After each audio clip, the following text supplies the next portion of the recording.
this began, did you expect the response to be as brutal and as systematic as it has been? No, no. I was surprised by the level of ruthlessness and cruelty of the Israelis. I mean, I expected a very brutal reaction on the model of the previous four Israeli attacks on Gaza. Something, namely, mainly a short period of bombardment from the air, and so on. Again, a very ugly and inhuman reaction, but not such a genocidal reaction. But later on, when I analyze it a bit more calmly, I thought that it's actually not surprising. It is not Share that surprising. analysis with us. Yeah, share that analysis with us. Yeah, because I said, when it comes, Israel has three major Palestinian problems, if you want, as far as the Jewish state is concerned. One is the Palestinian citizens in Israel. And they solved the problem as they see it, in 2018 with an apartheid law, the nationality law, when they explained to the Palestinians in Israel, Israel would never recognize you as a nation. You can be Muslims, you can be Christians, you can be Druze, and you can speak Arabic. We have nothing against it, but you're not Palestinians. That's the Israeli nationality law. Then there's the problem of the Palestinians in the West Bank. Israel solved it by extensive Jewish settlements in the West Bank, creating pressure on the population to leave areas which Israel wants to resettle Jews there, like Jordan Valley, Masaf Iriata in the south of Hebron, and created this idea of the PA, areas A, B, and C. And most Israeli generals will tell you it's working. It's working. It's not the best, but it's not bad to have area A, B, and C, and the PA helping us with security issues and doesn't endanger us. The problem was Gaza. What do you do with Gaza? They tried to impose the Oslo agreement on Gaza as well, but it didn't work. It didn't work because the number of Jewish settlers was small, and the resistance in Gaza did not go along with the Oslo logic of accepting living in a huge open prison. And people voted democratically for this rejection in Gaza, and Israel punished Gaza with the siege and so on, and the resistance reacted to this. Gaza is, from an Israeli perspective, was insoluble compared to West Bank and so on. So they suddenly saw the 7th of October as an opportunity to get rid of Gaza. And it doesn't really matter whether it's the so-called pragmatic Israelis, like Benjamin Gantz, who hope that many Palestinians would leave Gaza. It doesn't talk about genocide, or those who talk about genocide. It doesn't matter. The idea is that you sort of wipe out Gaza as a problem for Israel. And in order to achieve that, you can only achieve it on the level of ruthlessness, cruelty, and dehumanization, like we have seen since the 7th of October until today. What happens now? I mean, are the Palestinians going to be hunkered down in Rafah for a long time? Are they going to be pushed down into Egypt? Will this become more regional? What do you expect to happen?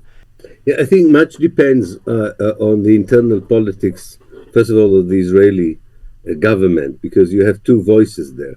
You have the voice that can be called more pragmatic, that would try and do what Israel always did before, which is to talk the language that America and the Europeans want them to talk, but not do what they're asked to do, or find ways to hide what they're doing.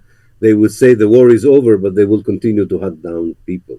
Of course, there is also a possibility, because you have a different kind of Israeli politicians on the second group, people like Ben-Gvir and Smotrich, the religious Zionists, which are not marginal. They are powerful people. They would want to bring back Jewish settlers into the Gaza Strip, expel by force massively Palestinians, hoping that the Egyptians would be happy to build the buffer zone that they're talking about, kind of a refugee city next to Gaza on the other side of Rafah. However you look at it, we have to say two things about it. Although the Israelis are very powerful now in Gaza, and it seems nobody can stop him, despite that the Hamas still resists and so on, it seems that they have the power to continue to demolish, to expel, and so on. By brackets, by the way, not caring really about the future of the hostages anymore. It doesn't seem to be a concern to them anymore, although they say it is. They don't act as if it is. But I think what is really the big question to me is not so much, I understand what Israel is going to do, but if you ask me what is going to happen, I don't think it depends only on Israel. Would the Palestinians in the West Bank continue to remain silent if this continues? Would the Hezbollah in the north continue with a very limited kind of approach that it adopted since the 7th of October? Would the Arab states, especially Egypt, would be able to navigate in such a way that does not seem to be complicit with all of this? I must tell you, I don't have any hopes for the West as being a constructive actor here, or that they would put a real pressure on Israel to stop. As I said, the language would be of pressure, but I don't think the actions would be. This is for the short term. By the way, I want to tell you that I think in the long term, what happened would impact the governments also of the West, of the Arab world, of the Muslim world. I think that the Israelis don't understand that their relative success in the next year or a half to do whatever they want in Gaza with this horrific consequences to the people of Gaza, and so few of us have any way of stopping it, that what they're going to do there in a year and a half would bring later on to their downfall.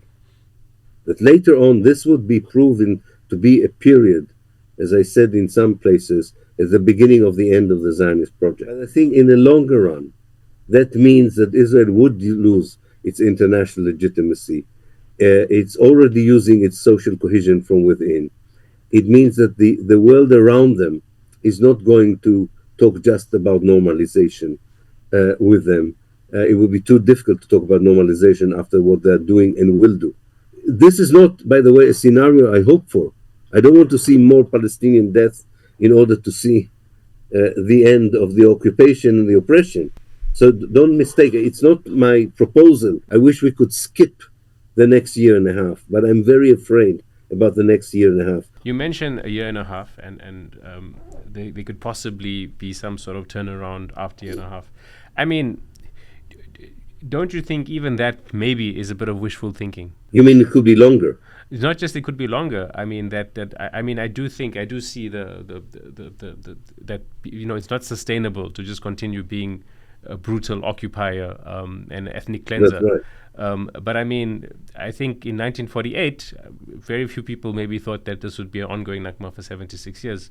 In 67, I'm sure, many Palestinian people who were just freshly occupied assumed after 5, 10, maybe 6 months, and if not 5 or 10 years. So I mean, even then it may be wishful thinking. I mean, very tragic. No, I tell you why not. I'm quite confident, and actually I'm confident on this not just as an activist. I'm confident as a scholar who observes Israel and Palestine for more than 45 years. I really think this is a different situation. I really think that there are clear indications, which were not there in 48. Clear indication that Israel is coming to an end. And these indications have to do with the lack of social cohesion inside Israel. It sounds like a soft word, the lack of social cohesion. No, yes. It's a very serious issue. An economic explosion. Israel is going through an economic crisis that, unlike in the past, it would be very difficult to get out of it. The international scene is very different from 48. Civil societies, governments in the global south have positions they never had in 1948. And you know what is incredible, and Israelis don't take into account, that even someone like Donald Trump, who probably would win, unfortunately, the elections in America, people like him, it doesn't have to be him necessarily, but the kind of Republican mindset that he represents in the United States, begin to see Israel as a liability and not an asset. From an imperialist American position, not because they believe in the rights of the Palestinians to freedom or liberation, because it's not a profitable relationship anymore. All these things together, by themselves, each of these factors is not enough to change the reality. But when they are happening in a parallel way, they create a disintegration, they create a collapse. By the way, a collapse of a state or of a project like Zionism can also be a very bad thing, not always a good thing, because it depends very much what would replace it, because it will create a vacuum, it will create a void. And the question is, are the Palestinian National Movement, for instance, ready to, would you say that today the Palestinian National Movement is ready for taking over Palestine? I would say no. I would say no. It's disunited. It doesn't have a proper organization. It needs to, and I don't blame them. They don't think about the future. They think about tomorrow, how to survive. But the Palestinians would have to, I don't know, build a new PLO or something else. They would, all the Palestinian organizations, including the Hamas and Islamic Jihad, would have to be part of of one organization. You cannot have this fragmentation and this unity, because that is not an organization that will be able to take over, even if these processes of disintegration would unfold. So there's a lot of work for everyone, but it's not easy to convince people to be involved in this, because now the feeling is the only thing which, and rightly so in a way, the only thing important now is to stop the genocide. But for some people, it is also necessary to think about beyond that, because these processes can happen very slowly at the beginning, but then they become very quick, as happened in the Soviet Union, in Iran, in South Vietnam, in these places. Suddenly, it collapses. So I think that is also, it's an optimistic vision in the sense that it offers a scenario of a liberated Palestine equal for everyone in it, but it's also a worrying one, because it could be a chaos that continues for a very long time.